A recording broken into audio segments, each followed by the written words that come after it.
ఒకరోజు మన మహర్షి అగస్త్య గారు ఎంతో గొప్పగా ఒక ఊరిలో తపస్సు కొనసాగారు. ఆ ఊరిలో ఉన్న కష్టాలన్నీ తెలుసుకున్నారు.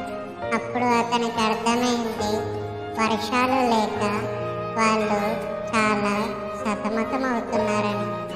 అప్పుడు యజ్ఞం చేశాడు, ఎంతో పట్టుదలగా సాధించాడు. తదాస్తు ఆ బ్రహ్మదేవుడే వినాయకుడిని దర్శించి అతనికి ఒక మార్గం చూపాడు.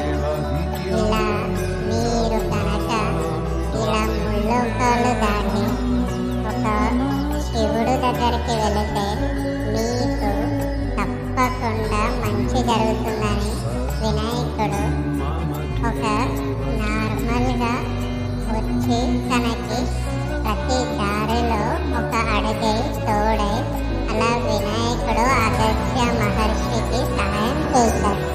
చివరికి ఆ మహర్షి శివుడి ద్వారా ఒక వరాన్ని పొందాడు. అతనికి తెలియదు ఏంటంటే అది గొప్ప కావేరి నది అవుతుందని. దానితో ఎంతో మంది ప్రజలకి దాహం తీర్చేవాడవుతాడని అతనికి తెలీదు.